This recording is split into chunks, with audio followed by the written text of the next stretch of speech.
네, 김성준의 시사전망대 3부 이슈 토크 시작하겠습니다. 양지열 변호사, 백성문 변호사 나오셨습니다. 어서 오십시오. 네, 안녕하세요. 대통령 개헌안에 대한 설명이 오늘로 사흘 연속됐고 이제 완료가 됐습니다. 오늘은 대통령직의 권한 분산, 그다음에 4년 연임제 등 선거와 관련된 대통령 선거와 관련된 얘기들이 집중적으로 거론이 됐습니다만은 개헌안 전문을 공개했으니까 전체 네. 다 읽어보셨어요? 처음부터 끝까지? 네, 저 읽어봤습니다. 아, 그러세요? 네, 좀 전에 처음부터까지 다 읽어봤는데요. 이제 137개 조문에 이제 9개 부칙으로 구성이 돼 있는데 네. 이제 이 전 헌법과 이번 이제 어쨌건 정부 개헌안의 제일 큰 차이는 이제 정부 형태가 변했다는 게 일단 제일 큰 것 같고요. 그렇죠. 그다음에 이제 지방 정부라는 표현을 써가면서 이제 지방자치를 좀 더 강화하겠다는 예. 입장을 보이고, 그리고 이 재산권 제한 부분이 아니라 뒤에 이제 경제 파트에서 이제 토지 공개념이란 개념이 이제 일단 명시가 됐죠. 그건 좀 예. 논란이 있는 거고요. 그리고 이제 수도 문제가 좀 있었지 않습니까? 과거 이제 대한민국 수도가 서울이라는 건 관습헌법이다. 그래서 헌법 개정해야 된다는 얘기가 옛날에 있었는데, 네. 그래서 이번에 수도를 바꾼다는 뜻이 아니라 수도를 바꿀 수 있도록 이제 영토 조항 이제 3조에서 대한민국 영토는 한반도와 부속도서를 한다로 끝이었는데 네. 2조 2항을 둬서 대한민국의 수도에 관한 사항은 법률로 정한다. 네. 라는 얘기를 해서 이제 수도도 이제 변화를 할 수 있다라는 그런 가능성을 좀 열어뒀고, 일단 국민 중심, 그다음에 경제사법 민주화 뭐 이런 부분들에 대해서 과거 헌법하고는 조금 차이를 좀 보이는 것 같습니다. 양 변호사는 전문 보셨어요? 전문 다 읽지는 못했고요. 제가 뭐 조금 늦게 와서 핵심적인 핵심은 뭐 부분 다 알고 어제까지 있으니까. 나온 내용들은 다 봤고요. 예. 이제 헌법을 바꾸자라는 내용에는 사실 현 정부가 지금의 대한민국을 어떻게 보고 있느냐가 예. 들어있는 것 같습니다. 예. 그 가치평가 뭐가 문제인가. 대표적인 걸로 이제 수도권 집중으로 인한 현상. 그렇죠. 수도를 조국 민정수석의 말처럼 블랙홀처럼 수도에서 태어나는 아이들은 별로 없는데 인구는 계속해서 몰리고 네. 있고 지방 소도시는 거의 줄어들고 있는 게 이게 인구 줄어드는 거가 겹치게 되면 대한민국 자체의 불균형으로 가는 거거든요. 네.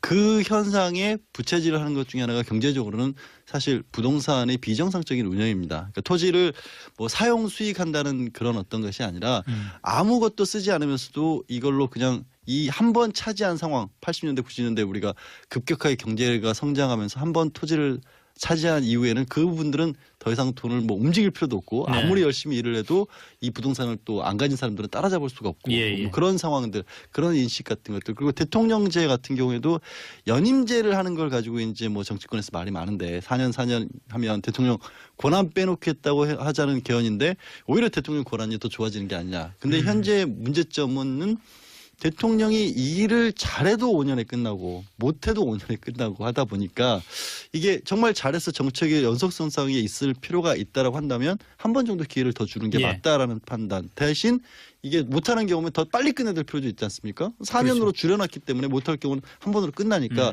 그런 부분을 이렇게 통과하려고 한 것 같습니다. 그렇게 말씀드린 것처럼 정치나 경제나 현재 우리 대한민국 사회가 가지고 있는 문제점들을 이 헌법 개헌안을 보면 다 드러나도록 한 게 이 개헌안의 내용으로 저는 봅니다. 자, 아무래도 전체 개헌안 내용 중에서 당장 가시적이고 물리적으로 딱 눈에 띄는 게 아무래도 권력구조 개편일 네, 수밖에 없잖아요. 4년 연임제 지금 방금 양 변호사도 말씀을 했습니다마는 4년 연임제에 대한 그 생각들은 좀 어떠세요? 사실 지금 뭐 국민 여론도 4년 연임제가 제일 높죠, 일단은. 예. 그리고 대통령제를 계속 쭉 해왔던 우리나라의 특성상 과거에 뭐 의원내각제 잠깐 있었지만 네. 현실적으로 이 정부 형태를 통째로 의원내각제나 뭐 의원집정제로 바꾸는 거는 현실적으로 좀 타당하지 않다라는 의견이 좀 많은 것 같고요. 예. 제 개인적으로 생각으로도 4년 연임제가 맞긴 한데 전 개인적으로 그렇게 생각을 합니다. 예. 제일 우리나라 현 시점에서 타당한 제도라고 생각하는 게 말씀하셨던 것처럼 5년 단임제는 과거에 이제 독재 정권 시절에 자꾸 장기 집권하려고 그러니까 그렇죠. 한 번만 하고 끝내자 이런 걸로 만들었는데 그리고 이왕이면 좀 현재- 짧게 잡자. 네, 좀 짧게 잡자 했던 거 7년이던 거를 5년으로 바꾼 거잖아요. 건데요. 사실 그러다 보니까 무슨 문제가 생기냐면 한 임기 한 3년 차부터 레임덕이에요. 예. 이제 다음 차기 권력을 찾아가는 그런 문제들이 생겨서 그런 문제를 최소화할 수 있는 방안으로는 좋으나 지금 이제 지금 전직 대통령 2명 또 두 번째 대통령까지 지금 구속이 위기에 처해 있는 상황 아닙니까? 대통령의 권한을 분명히 좀 분산을 해야 된다는 얘기가 많은데 일단 야당 입장에서는 뭐 국회에서 총리를 추천하거나 아니면은 뭐 총리를 선택하겠다라는 취지 정도까지 얘기가 나왔는데 예. 이번 이제 개헌안엔 그런 부분은 전혀 없습니다. 그것도 현실적으로는 이해가 돼요. 뭐 당파가 다른 총리와 대통령이 같이 간다라는 게 현실적으로 국가를 운영할 수 있을까 이상적으로 견제는 하지만 근데 그 외에 야당에서 지금 조금씩 얘기하고 있는 대통령의 권한을 좀 축소하는 방향은 일단 야당 쪽 평가는 좀 미흡하다는 느낌이 있어서 예. 뭐 이상적으로 지금 이대로 통과되면 좋을지 모르겠습니다만 현실적인 통과 가능성이 그렇게 높지는 않아 보입니다. 저는. 통과 가능성, 예, 뭐 통과 가능성이 통과 잠시 뒤에 좀 가능성은- 더 하겠습니다만은 예, 그- 우선 권력구조 개편으로만 그 논의를 한정해서 얘기하자면은 지금 백 변호사 얘기한 대로 사실은 이제까지 개헌 논의가 계속 되었던 수십 년 동안 되었던 87년 이후에 되었던 큰 이유 중에 하나가 제왕적 대통령 제도를 어떻게든 개선해야 된다는 거였잖아요. 예. 근데 오늘 개헌안의 내용을 볼 때 그 개선이 충분히 가능한 개헌안인지 저는 1차적으로는 그런 의지 정도는 담겨 있다. 예를 들어서 의지는 감사원 충분히 같은 담겨 것들 있죠. 대통령으로부터 떼낸다든가 그리고 4년 연임제라는 것 자체도 제왕적 대통령제를 막을 수 있는 장치이기도 합니다. 네. 오래 할 수 있는 장치이기도 합니다. 다시 한번 말씀드리지만 그 반면에 저는 야당에서 얘기하고 있는 뭐 국무총리를 국회에서 선출 내지는 추천한다는 안 자체가 오히려 현실적으로 굉장히 떨어진다고 보고요. 네. 우리 국민들이 그동안 정치 체제의 권력 구조를 보면서 해왔던 방법은 대통령 한 사람에게 어떻게 보면 국가를 이끌어갈 수 있는 권한을 주되 네. 국회가 견제하는 장치였던 거지. 네. 이게 대등한 내지는 뭐 버금갈 수 있는 재위를 가진 사람 한 사람을 더 뽑아서 만들 수 있다 이렇게는 보지 않았던 거거든요. 예, 특히 예. 국회의원의 성격상 우리 국회의원들은 다 이제 또 지역구를 대변한다는 특성이 있지 않습니까? 네. 중앙정부의 정치인이기도 하지만 그래서 이분들이 모인 상황에서 어떻게 보면 국가 전체를 대변하는 한 몫을 차지한다는 것 자체가 국민들이 받아보기에도 저는 바람직하지 않다. 바람직하지 않다. 그보다는 오히려 대통령제 본회의에 좀 가깝도록 예를 들어서 법률과 같은 부분에 있어서 대통령의 권한이 좀 많이 우리는 쏠려 있지 않습니까? 예. 그리고 저희는 백 변호사나 저나 변호사다 보니까 늘 법률 이 법 관련 문제를 처리하다 보면 걸리는 게 대한민국은 국회에서 만든 법보다 각자 행정각부에서 만든 법령이 더 쓸 때가 많아요. 시행령 문제죠. 시행령들 그리고 특히 뭐 국세청 이런 데서 나오는 거는요. 세법은 있으나 마나할 정도예요. 실제 공무원들이 현장에서 그 정도예요. 만드는 그러니까 그렇죠. 굉장히 특수한 영역이긴 하지만 그래서 그런 부분들을 좀 줄여나가서 실제 정말 우리가 대통령제 내지는 법은 국회에서 만든다 이렇게 뭐 원칙적으로 나온 부분들을 더 강조를 한다면 이런 안을 조금 보강하는 것도 저는 나쁘지 않아 보입니다. 좀 더 사실은 헌법에서 그 규정을 했으면 그 소위 제왕적 대통령제를 견제할 수 있는 방법이 나올 수 있었다는 게 양절 변호사도 사실 지난주에 그런 얘기를 잠깐 언급했습니다마는 국회의 권한을 좀 더 강화하는 방안. 예를 들어서 국회가 예산 편성권을 갖는다든지 예. 또는 뭐 여러 가지 방법이 있잖아요. 네. 그런 것에 대한 그 고려가 좀 빠졌다라는 면에 대해서 어떻게 생각하세요? 그러니까 저는 만약에 야당도 지금 4년 연임 그냥 4년 연임 부분에 대해서만 일단 찬성을 한다면 예. 나머지 부분은 협상 여지가 좀 있다고 생각을 해요. 예. 근데 지금 말씀하셨던 것처럼 대통령의 권한을 약화시킬 방안을 자꾸 생각을 좀 해야 되는데 이번에 들어간 거 보면 아까 좀 전에 양 변호사님 말씀하셨던 것처럼 감사원 독립시키고 네. 그리고 법률안을 이제 정부에서 낼 때 국회의원 10명의 일단 동의가 있어야 되는 건데 사실 그거는 대통령이 이제 어쨌건 그 여당을 생각하면 10명 동의하건 사실 있으나 마나하는 거거든요. 사실 그렇죠. 그건 뭐. 이제 그런 것들이 너무 형식적으로 좀 규정돼 있었다는 측면이 있는 것 같고요. 예.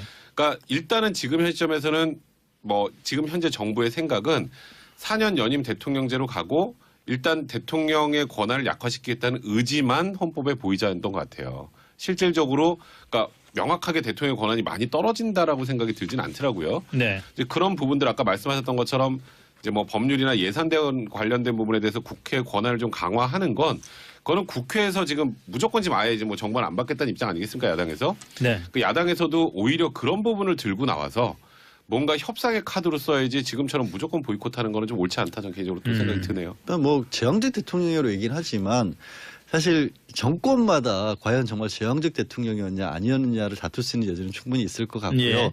실제 대통령이 최근에 뭐 국정농단이라든가 뇌물 사건과 관련해서 행사했던 것들을 보면 이 대통령이 정말로 자기 권한을 예전처럼 정말 뭐 군사정권 시절처럼 그야말로 기업을 송두리째 날릴 정도의 그런 권한을 행사하는 시대는 아니거든요. 네. 어찌 보면 대기업들이 오히려 뭐 더 오래가는 정권이다라는 말이 정말 사회 상식처럼 돼 있는 시대 아니겠습니까? 그러면 남용할 수 있는 여지들은 법률로도 견제 장치를 할 수 있는 부분이 충분히 있고 지금은 뭐 문제점 드러난 거 있지 않습니까? 국정원 같은 기관들을 대통령이 좌지우지했다라든가 아니면 인사권이 너무 많이 집중돼 있기 때문에 그 인사권을 통해서 자기 입맛대로 뭐 국가를 운영할 수 있다는가 이런 부분들을 정리하는 것은 사실 헌법의 문제하고는 또 별개적으로 남용되고 있는 사안이기 그렇죠. 때문에 그런 부분을 개선해나가고 줄여나가는 노력을 병행을 해야겠죠. 헌법은 원래 원칙이잖아요. 이걸 다 여기다 담는다는 그럴 수는 건 없죠, 없잖아요. 물론. 그러니까 예를 들어서 지금 선거권 연령도 지금 18세 그 얘기를 낮춘다도 넘어가 보죠 한번. 네, 헌법에 들어와 있잖아요. 사실 그건 법률 사항이에요. 예. 이거는 헌법에 규정할 사항은 아닌데 그 정도로 참정권을 확대하겠다는 의지를 이번에 헌법에 보여준 것 같고요. 조금 전에 양지열 변호사 말씀하셨던 것처럼 이 헌법에는 의지 이상을 담기 쉽진 않습니다. 헌법에서 자세히 규정하기 시작하면 이 밑에 하위 법률이 너무 경직돼요. 그렇게 되겠죠. 경직이 될 수밖에 없습니다. 헌법에 반한 위헌이니까. 예. 이제 그래서 이제 하위 법률을 어떻게 개정해서 대통령의 권한을 지금 헌법에서 이렇게 의지를 보인 거를 줄일 수 있느냐를 논의를 하면 되는데 네. 이제 제가 뭐 다시 처음으로 돌아오면 과연 이게 헌법 개정안이 통과가 될 수 있는가 국회에서 아니 그 얘기 좀 참고. 그러니까 얘기를 자꾸 그 해야지. 생각이 들게 저희가 이 얘기를 하는 게 필요가 없을 것 같다는 생각이 자꾸 들어가지고 얘기가 아니, 그건 되는데 아니죠. 어쨌건 이게 예. 완전히 국회에서 폐기가 된다 하더라도 이번에 대통령 안이 사실상 여야가 뭐 본격적으로 그래서 이제 국회안을 협상을 한다. 그러면은 대통령 안이 거의 자동적으로 여당 안이 될 거 아니에요. 네, 그렇죠. 예. 그렇다면 그래서 그렇게 너무 비관적으로 볼 건 네, 아니지 일단은 않나요? 지금 나와 있는 거 의지만큼은 충분히 표명했다고 생각해요. 그리고 예. 거기에다가 하위 법률을 얼마나 잘 만드느냐에 따라서 아, 그럼요. 국회가 어떻게든 정부를 좀 더 견제할 수 있는 시스템도 만들고 네. 또 정부가 권한을 내려놓을 수 있는 방법들을 솔선수범해서 또 만들면 되거든요. 예, 예. 그러니까 일단은 지금 현 시점에서 대통령의 권한이 이걸로 여전히 과도하다고 하는 건 저도 아까 생각하는 거 개인적으로는 그거는 조금 억측이라는 생각이 들고요. 일단 의지는 반영이 된 것 같아요. 좋습니다. 자, 18세 선거 연령을 18세로 낮추는 게 헌법에 들어가 버렸어요. 헌법 안에. 참 이거를 어디까지 정리를 해야 될지 모르겠습니다. 예. 저는 상징적인 어떤 의미가 있다. 왜냐하면 예. 이거는 계속해서 다퉈질 여지가 있거든요. 그렇죠. 18세로 낮춘다. 내지는 저는 그거는 뭐 법률로 정하더라도 예를 들어 운용의 묘인데 네. 18세보다 올릴 수는 없도록 한다든가 원칙적으로 정하는 더 낮출 수는 있도록 뭐 그렇죠. 상황에 따라서 바꿀 수 있다라고 볼 수 있고요. 저는 아까 이제 왜 대통령제에 관해서 이 얘기를 하고 있었던 게 이어지자면 국회에 대한 불신이라는 부분도 국민들은 여전히 가지고 있거든요. 예. 그래서 국민 소환하고 국민 발안 집어넣은 부분은 저는 아주 바람직하다라고 생각을 합니다. 이게 같이 들어가줘야 국회의원들 자리에서 물러날 수 있도록 만든다. 그리고 법도 우리 지금 뭐 청와대 이번 정권 들어서 굉장히 많이 얘기가 나오는 게 대통령 청와대에 청원하는 거 아니겠습니까? 법령 청원도 그렇고 많이들 국민들이 모여서 목소리를 내도 이거 반영할 방법이 없었던 겁니다. 근데 그 전에는 이런 비슷한 제도가 있었죠. 청원권이라고 하는 게 국회 지금 현재의 헌법에도 있었지만 유명무실했었고 그거를 구현할 수 있는 방법조차도 잘 없었는데 이제 뭐 많은 부분들의 인프라가 바뀌었기 때문에 구현할 수 있는 방법도 가능해졌으니까 국민 소환이나 국민 발안 같은 것들을 집어넣은 것들 굉장히 좋다라고 보고요. 아, 근데 그 국민 소환 얘기 나온 김에 그 김광진 전 의원은 우리 이슈 토크에 나와서 국민 소환 제도에 대해서 굉장히 부정적으로 보는 시각을 얘기하더라고요. 본인이 의원으로서 있었기 때문에 그런지 모르겠지만. 그래서인가 모르겠는데 사실은 그 주장의 논리도 어느 정도는 또 그 설득력이 있다는 생각이 드는 게 국회의원이 이제 누가 이제 국민 소환을 하는 대상이 될 거냐 이제 법률로 정하는 거에 따라서 만약에 달라지겠습니다만은 자칫하면은 어떤 정치적인 목적으로 이용될 가능성부터 시작해서 국회의원의 지위가 정말 그 뭐 예를 들어서 A 지역구 출신이다 하더라도 국가 전체를 위한 그 법을 논의하고 국정을 논의해야 될 사람이 그러지 못하게 되는 가능성 이런 우려들을 그렇죠. 하더라고요. 뭐 예를 들어서 뭐 지역 일을 제대로 하지 않는다고 뭐 그런 방식으로 말이가 일어나게 된다면 그거는 사실 좀 문제가 생길 수 있죠. 그리고 또 이게 그런 게 있잖아요. 우리나라가 어쨌건 보수와 진보가 완전히 첨예하게 대립하고 나눠져 있기 때문에 소위 반대쪽에서 숫자만 채워서 밀고 나와서 만약에 그런 게 이루어진다라면 그거는 또 문제가 될 수 있죠. 그런 그래서 얘기도 있죠. 호남 지역에서 뭐 보수 정당의 국회의원에 네, 대해서 누가 하나 됐어요. 또는 뭐, 거꾸로 영남에서 진보 그럴 수도 정당의 있어요. 국회의원에 그러니까 대해서 이제 물론 그거는 너무 지나친 억측일 수도 있겠지만 그 이후에 법률을 잘 정한다면 괜찮겠지만 그거는 또 섣불리 결정할 수 있는 문제는 분명히 아니에요. 무조건 국민이 참여하면 무조건 옳다 쪽으로 가는 건 자칫하면 또 파퓰리즘에 빠질 수도 있기 때문에 이거는 조금은 조심해야 된다는 생각이 들고요. 저는 오히려 그거보다 이제 국민이 법안을 발의할 수 있는 거는 굉장히 좋다고 생각해요. 네. 그거는 국민들이 실생활에서 느끼다가 문제가 되는 것들을 많은 사람들이 모여서 숫자가 공감을 해서 내면 그래서 이제 그 국민 생활 속으로 들어간 법률을 만들 수 있다면 의미가 좀 있는데 저도 뭐 개인적으로 국회의원분들을 그렇게까지 신뢰하지는 않습니다만 그렇게 국민이 뽑아놓은 국회의원을 그래서 범죄를 저질러서 아주 중대 범죄를 저질러서 이제 그만둬야 되는 걸 제외하고 예. 그냥 예를 들어서 최근에 뭐 누가 막말을 했다더라. 뭐 이런 걸로 우호해가지고 국민 소환한다거나 이런 일들은 그렇게 바람직하지는 않을 것 그렇지 같아요. 그렇게 않게 운영하지 되겠죠. 운영을 않을 잘해야죠. 거고요. 운영을 그리고 그러니까 이제 그런 염려가 있다는 거예요. 여기에서 지금 백 변호사가 염려하는 부분들을 보충해 줄 수 있는 부분이 사실 의외로 이제 지방분권 쪽으로 가는 강화를 해나가게 되면 예. 지역 내 문제를 지역 자치적으로 할 수 있는 힘이 더 커지게 되면 네. 국회의원이 가지고 있는 정치인으로서 대표성이라든가 역할이라는 부분과 이 지방을 대표하는 것으로서 역할이 좀 나눠질 수 있습니다. 분명하게 지금은 이거가 완전히 중복돼 있지 않습니까? 그렇죠. 사실은 지방 중국에서는 안 되는데 안 사실은. 되는 예. 부분인데도 지역구 국회의원들이 지역구 저 자치의원들 다 추천해가지고 추천권 가지고 사실은 당에서 지방의회, 지방 저 자치단체장까지 좌지우지하지 않습니까? 그런 문화가 있기 때문에 백 변호사가 염려하는 부분이 오히려 더 구별이 안 되는 거거든요. 근데 지방 정부라고까지 아예 표현을 했고 우리 이번에 보면 지금은 지방에서 할 수 있는 일이요. 딱 이겁니다. 이제 법령에서 위임한 부분만 할 수 있다. 그렇죠. 지방은. 예. 근데 이거는 법에 어긋나지 않으나 지방이 알아서 한다. 이거 엄청난 차이인 거거든요. 네. 그러니까 그야말로 각 지방별로 그냥 뭐 단적으로 말해서 미국처럼 각 지방이 독립된 정부 정도까지 갈 수 있을 정도 틀이 만들어져야 지방들도 좀 살 길을 찾을 것이다. 그러면 지금 이제 중앙정부의 국회의원들이 어정쩡하게 보아 나와서는 중앙 정치인이고 뭐 나와서 법안 만들 때는 정말 이슈마다 따라가면서 뭘 하다가 갑자기 지역구 돌아가면 지역에 하나 챙겨야 되고 막 예, 이게 그렇죠. 그런 것들이 좀 줄어들 수가 있거든요. 이게 사실은 그 말씀 듣다 보니까 느끼는 게 제가 그 지난번 개헌할 때가 대학생 때였거든요. 그러니까 그 개헌에 대해서는 지금 처음으로 이렇게 나이를 진지하게 짐작하게 해주시는군요.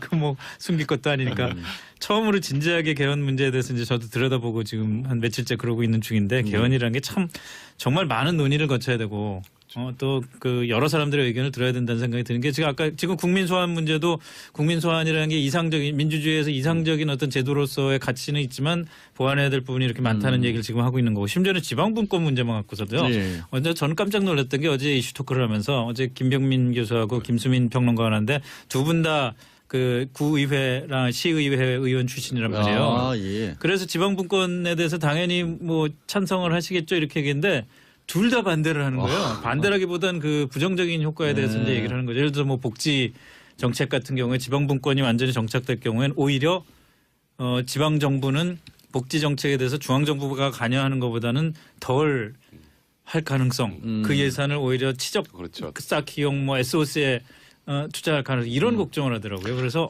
참 놀랐어요, 사실은. 그러면 그러니까 이런 반론이 나올 수가 있는 죠 바로 우리는 그럴 때는 지방 같은 경우에는 더더군다나 지방에서 못 사는 사람들도 오히려 더 많아지고 수도권 집중이 그렇게 되는 거 아니겠습니까? 네네, 그런데 그렇죠. 지방들이 우리 지역에 오면 어떤 식으로 살 수 있다라는 문화 자체를 바꾸는 긍정적인 효과도 있는 겁니다. 네, 그러니까 네. 내 고향에서 내가 계속 산다는 개념 자체가 없어지는 거거든요. 사실은 국적마저도 우리 헌법은 사실 국적 포기의 자유도 있다라고 하는데 지방에 내가 살고 있다고 거기서 목을 매야 될 이유가 뭐 있어요? 지금은 그런 문제점 때문에 모든 것이 다 서울로 수도권으로 집중이 돼 그렇죠. 있으니까 그런 취지 때문에 사실 지방분권을 그래, 좀 강조를 지방분권을 하는 하지 거죠. 않으면 각자 지방들이 노력을 안 하는 거. 아 내가 군수고 시장인데 내가 4년 게을리했더니 우리 지역의 주민들이 절반밖에 안 인구가 남아났다. 줄었다. 이러면 그 도시는 파산하는 거예요. 근데 그 지금 시대로 가야 말씀하신 되는 것이 거예요. 이상적인데 그게 그렇다고 해서 바로 다른 도시로 바로 이사하고 이게 쉽진 않아요. 아니 근데 뭐 그런- 이건 그런- 길게 갈 건 아닌 것 그렇죠. 같은데 네. 그래서 제 얘기는 지방분권도 그렇고 뭐 국민소환도 그렇고 이 개헌안에 대해서 이 뭐 땅땅땅 뜯어서 개헌된 게 아니니까 그렇죠.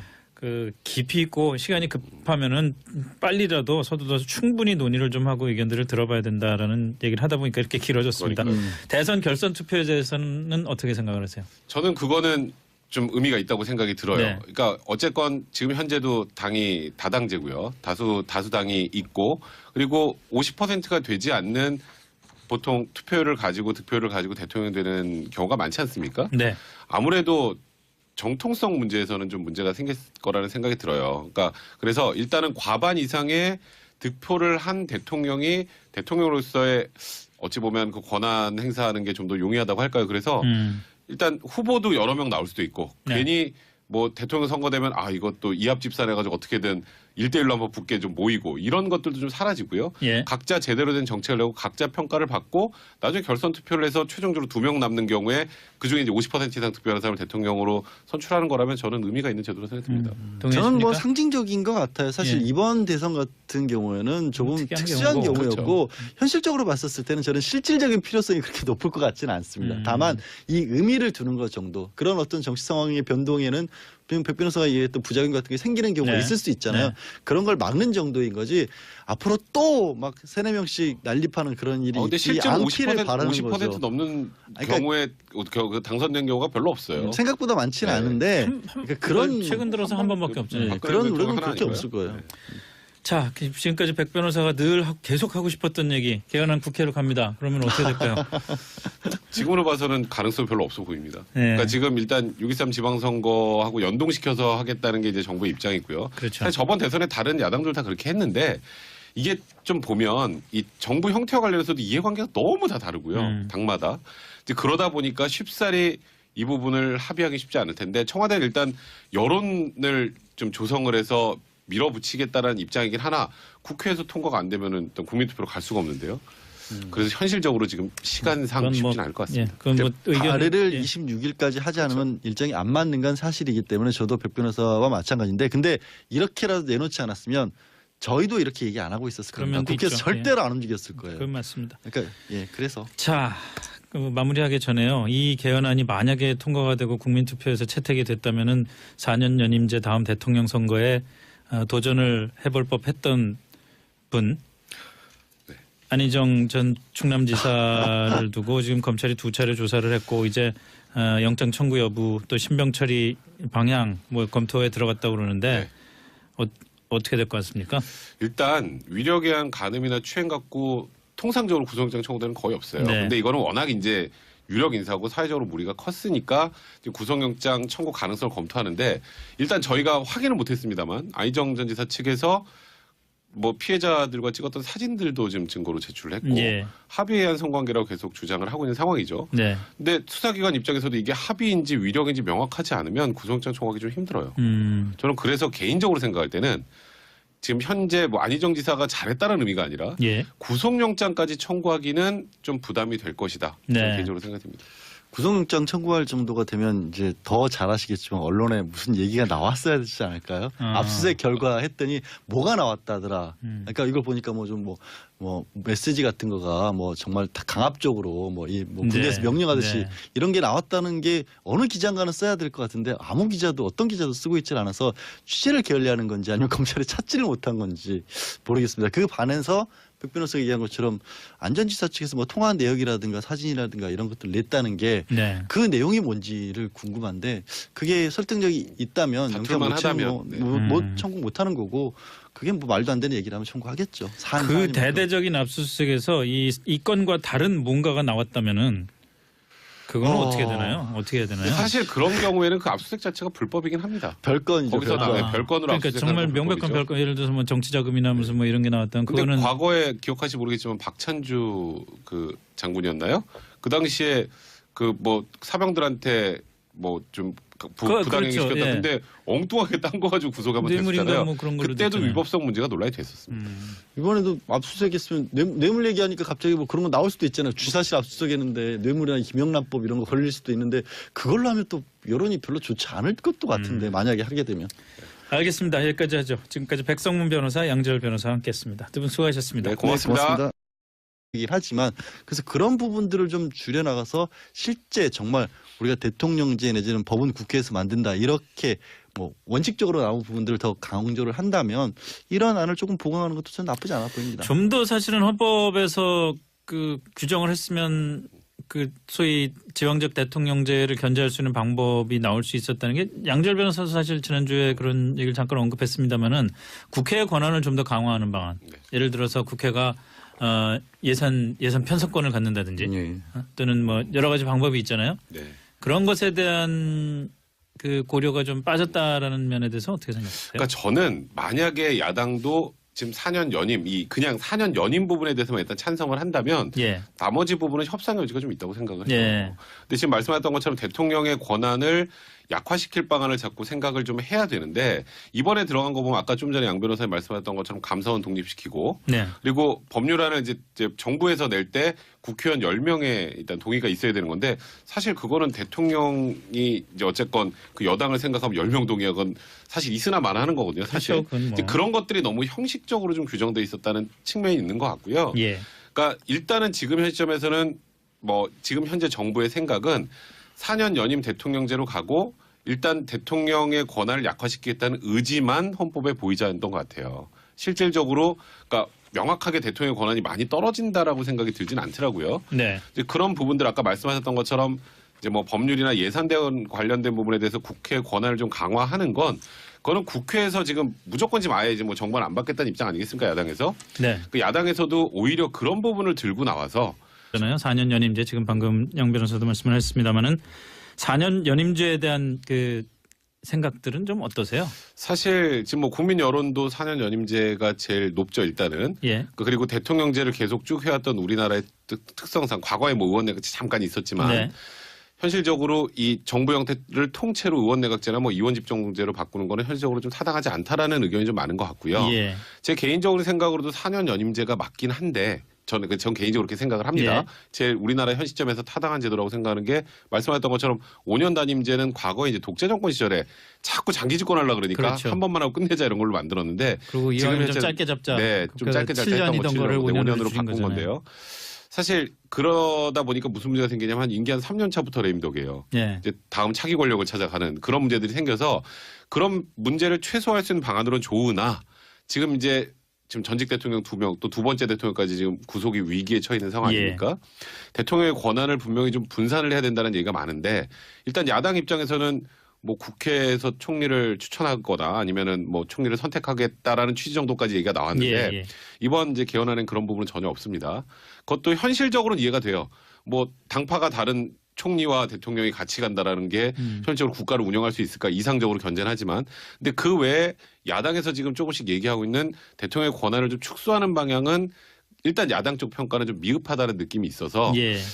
뭐 이상적으로 지금 이대로 통과되면 좋을지 모르겠습니다만 현실적인 통과 가능성이 그렇게 높지는 않아 보입니다. 저는. 통과 가능성, 예, 뭐 통과 가능성이 잠시 뒤에 좀 더 하겠습니다만은 예. 그 우선 권력구조 개편으로만 그 논의를 한정해서 얘기하자면 지금 백 변호사 얘기한 대로 사실은 이제까지 개헌 논의가 계속 되었던 수십 년 동안 되었던 87년 이후에 되었던 큰 이유 중에 하나가 제왕적 대통령 제도를 어떻게든 개선해야 된다는 거였잖아요. 예. 근데 오늘 개헌안의 내용을 볼 때 그 개선이 충분히 가능한 개헌안인지 저는 1차적으로는 그런 의지 정도는 담겨 있다. 예를 들어서 의지는 감사원 충분히 같은 담겨 것들 있죠. 대통령으로부터 떼낸다든가 그리고 4년 연임제라는 것 자체도 제왕적 대통령제를 막을 수 있는 장치이기도 합니다. 네. 오래 할 수 있는 장치이기도 합니다. 다시 한번 말씀드리지만 그 반면에 저는 야당에서 얘기하고 있는 뭐 국무총리를 국회에서 선출 내지는 추천한다는 안 자체가 오히려 현실적으로 굉장히 떨어진다고 보고요. 네. 우리 국민들이 그동안 정치 체제의 권력 구조를 보면서 해왔던 방법은 대통령 한 사람에게 어떻게 보면 국가를 이끌어갈 수 있는 권한을 주되 네. 국회가 견제하는 장치였던 거지. 예. 이게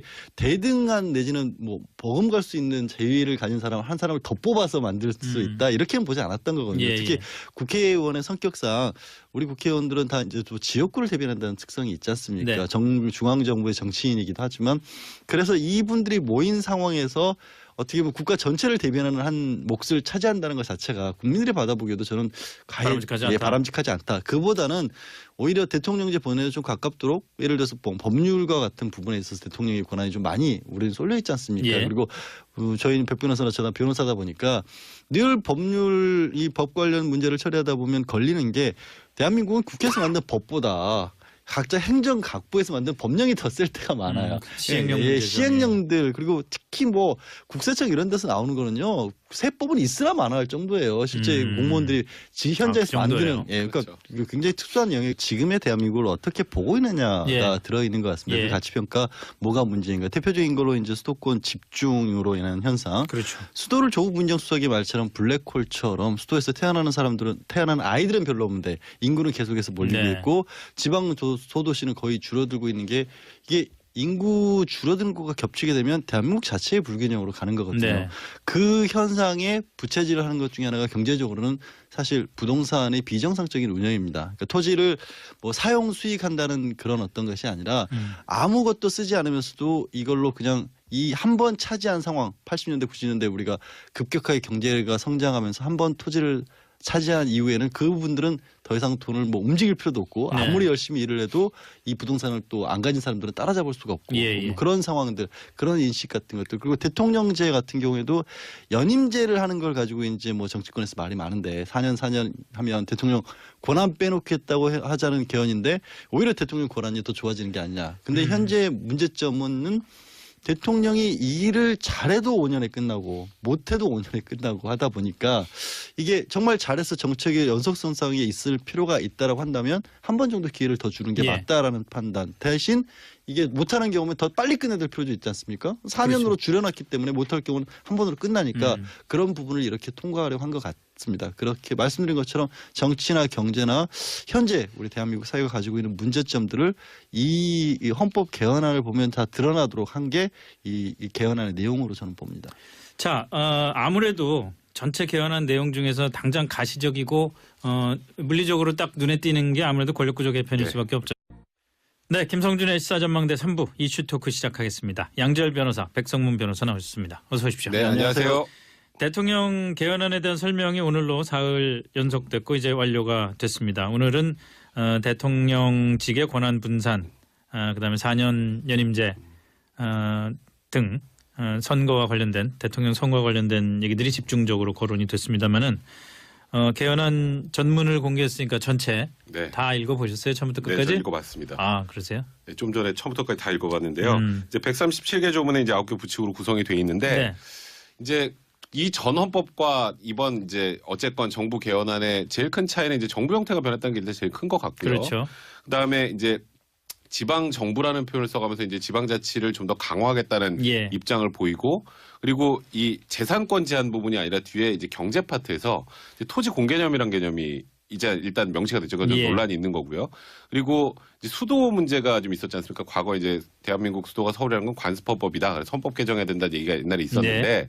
그래서 이번에 수도를 바꾼다는 뜻이 아니라 수도를 바꿀 수 있도록 이제 영토 조항 이제 3조에서 대한민국 영토는 한반도와 부속도서를 한다로 끝이었는데 네. 2조 2항을 둬서 대한민국의 수도에 관한 사항은 법률로 정한다. 네. 라는 얘기를 해서 이제 수도도 이제 변화를 할 수 있다라는 그런 가능성을 좀 열어뒀고 일단 국민 중심 그다음에 경제사법 민주화 뭐 이런 부분들에 대해서 과거 헌법하고는 조금 차이를 좀 보이는 것 같습니다.